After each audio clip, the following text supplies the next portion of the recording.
గౌరవ మంత్రివర్యులు పొన్నం ప్రభాకర్ గారు. అధ్యక్ష, ఈరోజు ఇప్పుడే గౌరవ ముఖ్యమంత్రి గారు ప్రవేశపెట్టినటువంటి ఈ యొక్క నివేదిక, నిర్ణయం నుంచి నివేదిక 4వ తారీఖు ఫిబ్రవరి 2024 నాడు కేబినెట్ నిర్ణయం తీసుకుంటే, తిరిగి 4వ తారీఖు ఫిబ్రవరి 25 నాడు శాసనసభలో నివేదిక రూపంలో ప్రవేశపెట్టినటువంటి ప్రభుత్వం, దీనికి సంబంధించి సహకరించిన ప్రతి ఒక్కరికి కూడా, ఎందుకంటే నిర్ణయం తీసుకొని కార్యక్రమం క్షేత్రస్థాయి దాకా పోయి పర్యవేక్షణ చేస్తూ అనేక రకాలుగా ఒడుదుడుకులు ఎదుర్కొంటూ ఈ కార్యక్రమం కొనసాగింది. అధ్యక్ష, ఇప్పుడే గౌరవ ముఖ్యమంత్రి గారు చెప్పిన ఈ కార్యక్రమం 1931 స్వాతంత్రంకు ముందు ఇటువంటి సమాచారాన్ని సేకరణ జరిగితే దాని తదుపరి ఏ బలహీన వర్గాలకు సంబంధించిన వాళ్ళు ఉన్నారో వాళ్ళంతా కూడా మేమెంతో మాకంత ఉండాలి, అసలు సమాచారం అన్ని కులాల లెక్కలేక రకరకాల ప్రభుత్వాల ఇష్టాప్రకారంగా పథకాలు వచ్చేటువంటి. అధ్యక్ష, కానీ ఎప్పుడైతే భారత్ జోడో యాత్రలో రాహుల్ గాంధీ గారు దేశం మొత్తం తిరిగినప్పుడు చాలా వర్గాలకు అసలు ప్రాతినిధ్యమే లేదు, చాలా వర్గాలకు సంబంధించినటువంటి అవకాశాలు రావాలంటే ఎవరెంతో వారికంత తెలవాలి, వారికంత రావాల్సిందే అనేటువంటి నినాదం ఇచ్చి ఎన్నికల్లో చెప్పడం జరిగింది. అధ్యక్ష, మేము కూడా తెలంగాణ ప్రదేశ్ కాంగ్రెస్ తరఫున manifesto committee chairman Sridhar Babu గారి నాయకత్వంలో ఆ రోజు కామారెడ్డి డిక్లరేషన్ కమిటీ, బీసీ డిక్లరేషన్కు సంబంధించి చైర్మన్గా ఉండి మేము బలహీన వర్గాలకు సంబంధించి స్పష్టంగా మేనిఫెస్టో, జనరల్ మేనిఫెస్టోతో పాటుగా మా మేనిఫెస్టోలో పెట్టడం జరిగింది. ఈ కుల సర్వేకు సంబంధించి మా ప్రభుత్వం కట్టుబడి ఉందని చెప్పిన. అధ్యక్ష, 4వ తారీఖు నాడు క్యాబినెట్ అయింది.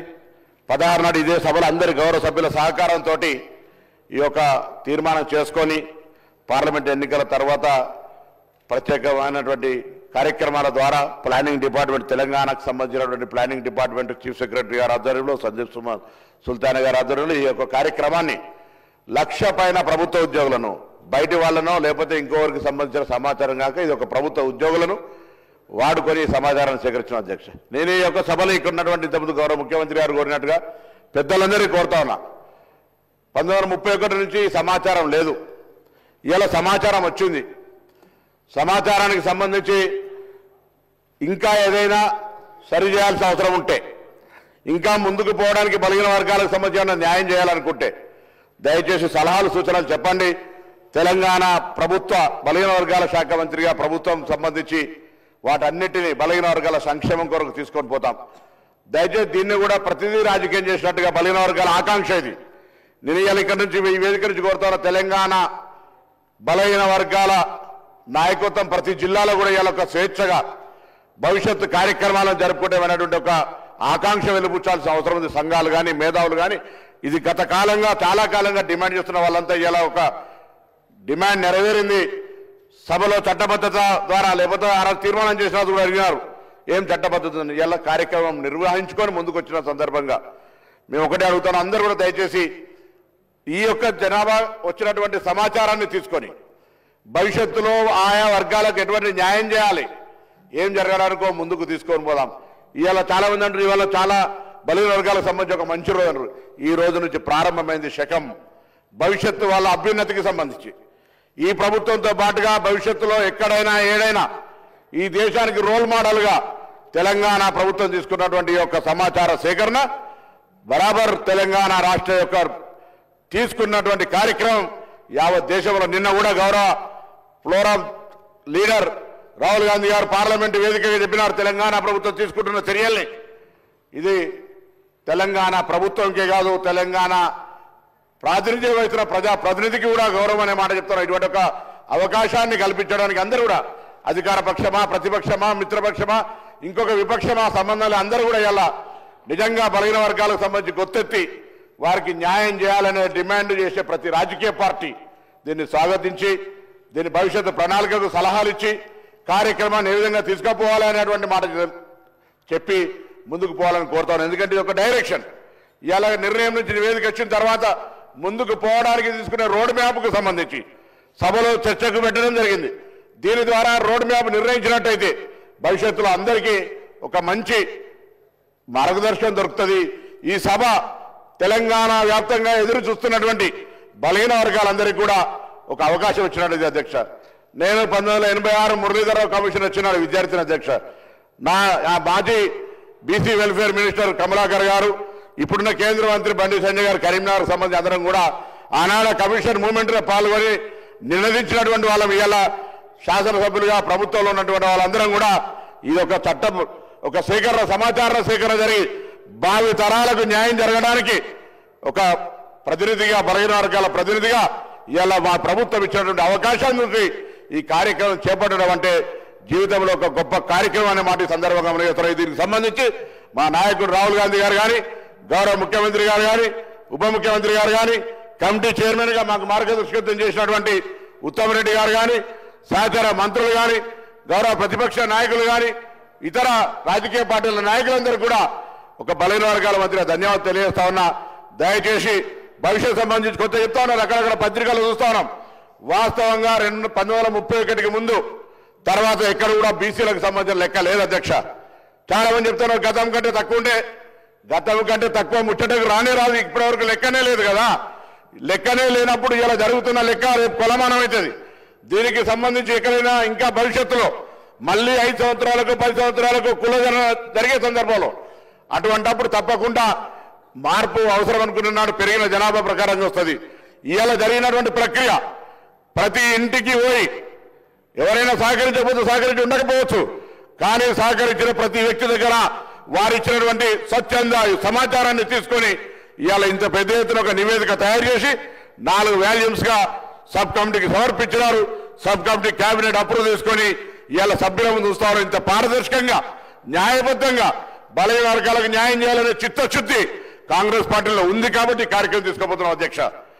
2011 సెన్సస్ ప్రకారంగా తీసుకున్నట్టయితే ఇవాళ 2025 ఈ యొక్క కుల సర్వేకి సంబంధించి తీసుకుంటే ఎందుకో కొంత అక్కడిక్కడ మాట్లాడుతున్న దానికి ముందే సరిచేసే ప్రయత్నం చేయడానికి నేను వాళ్ళంతా సహకరించమని కోరడానికి లెక్క చెప్తా ఉన్నాను అధ్యక్ష. 2011 జనరల్ సర్వేలో ఆనాడు తెలంగాణకు సంబంధించిన లెక్క తీస్తే 3,50,00,000 మంది ఉండరు అధ్యక్ష. ఇలా 3,70,00,000 మంది ఉండరు అధ్యక్ష. దానికి అనుగుణంగా కేంద్రం నుంచి అనేకమైనటువంటి జనాభా ప్రాతిపదికన దక్షిణ భారతదేశం ఉత్తర భారతదేశానికి సంబంధించిన లెక్క తీసుకుంటే కూడా మన ప్రాంతం అంతా కూడా దక్షిణ భారతదేశంలో కుటుంబ నియంత్రణకు సంబంధించి ఎక్కువ పాటించడంతో నేషనల్ యావరేజ్లో కూడా మనం తక్కువ ఉండి ఇలా 20 లక్షల జనాభా పెరిగింది. ఇంకా రాను తరుగుతున్న కొద్ది ఇంకా తక్కువైనటువంటి పరిస్థితి కుటుంబ నియంత్రణలో అవేర్నెస్ దక్షిణ భారతదేశంలో ఉన్నటువంటి విధానాల వల్ల ప్రక్రియ జరుగుతోంది అధ్యక్ష.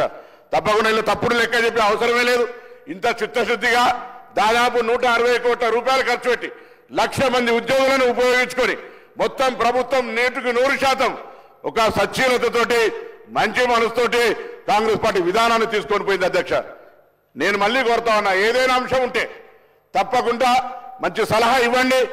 డెఫినెట్లీ దాన్ని సానుకూలంగా తీసుకుపోయేటువంటి బాధ్యత తప్పకుండా బలహీన వర్గాలకు నిజంగా న్యాయం జరగాలని అనుకుంటే బలహీన వర్గాల వారికి ప్రభుత్వం భవిష్యత్తు కార్యక్రమం మంచి కార్యాచరణ తీసుకొని పోవాలనుకుంటే అన్ని రకాల సలహాలను స్వీకరించడానికి సిద్ధంగా ఉన్నాం.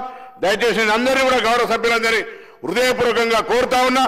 దీన్ని కూడా రాజకీయం చేసి నేను పొద్దున కూడా మాట్లాడుతుంటే దయచేసి ఇది ఒక సున్నితమైన అంశం. చాలా కాలంగా ఆవేదనతోటి ఎంతో మంది మేధావులు ఎంతో మంది ఉద్యమకారులు విద్యార్థి నాయకులు ఈ అంశం గురించి ఉద్యమిస్తే ఇవాళ రాహుల్ గాంధీ గారి ఆలోచనకు అనుగుణంగా ఈ ముఖ్యమంత్రి రేవంత్ రెడ్డి గారు మిగతా అందరూ కూడా కలిసి ఎవరెంతో వారికంతా అనేది తెలవాల్సిందే, దాని కొరకు ఎటువంటి బేషిజం లేదు అనే ఆలోచనతోటి ఇవాళ ఈ కార్యక్రమం తీసుకోబడ్డది అధ్యక్ష. కాబట్టి దయచేసి సభాధ్యక్షులుగా మీరు దయచేసి ఇటువంటి సెన్సిటివ్ ఇష్యూను అందరికీ బలహీన వర్గాలకు న్యాయం జరగాలనే ఆలోచనతోటి ప్రభుత్వం ఒక కార్యాచరణ తీసుకుపోయే సందర్భంలో దీన్ని కూడా ఏదైనా అటువంటి మిగతా రాజకీయ అంశాలను సంబంధం లేకుండా బలహీన వర్గాలకు న్యాయం జరగాలి, ఒక రోడ్ మ్యాప్ రావాలి, రాబోయే కాలంలో సాంకేతికంగా ఎటువంటి పథకాలు వీళ్ళకి అందించాలి, ఏం చేద్దామనే దాని కొరకు ఆలోచన చేయాలని సందర్భంగా కోరుతూ మీ ద్వారా గౌరవ సభ్యులందరికీ ఈ కార్యక్రమం నిర్వహించిన ప్రతి ఒక్కరికి కూడా మరొకసారి, ఎందుకంటే ఒక ఉద్యమ బిడ్డగా ఈ బలహీన వర్గాలకు సంబంధించినటువంటి నినాదంతో బలహీన వర్గాలకు న్యాయం జరగాలనే ఆకాంక్ష నెరవేరుతున్నప్పుడు దానికంటే మించిన సంతోషం ఇంకోటి ఉన్నది అధ్యక్ష. ఇవాళ తెలంగాణ వ్యాప్తంగా ఈ వేదిక ద్వారా శాసనసభ వేదిక ద్వారా బలహీన వర్గాలందరూ కూడా ఇదొక మన మార్పుకు శ్రీకారం చుడుతున్న రోజుగా భావించుకొని అందరూ ఉత్సాహంగా కార్యక్రమాల లోపల ఉండాలని కోరుకుంటా ఉన్నాం.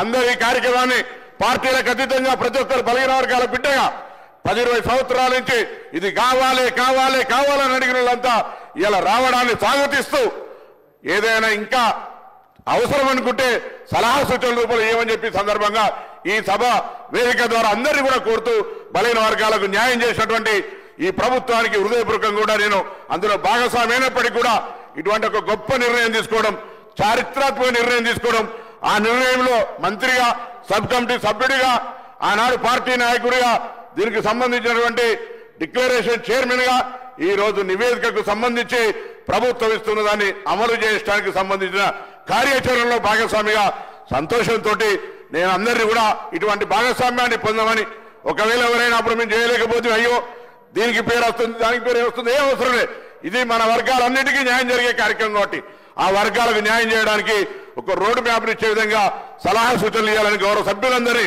హృదయపూర్వకంగా కోరుతూ నమస్కారం చెప్తున్నా అధ్యక్షుడు.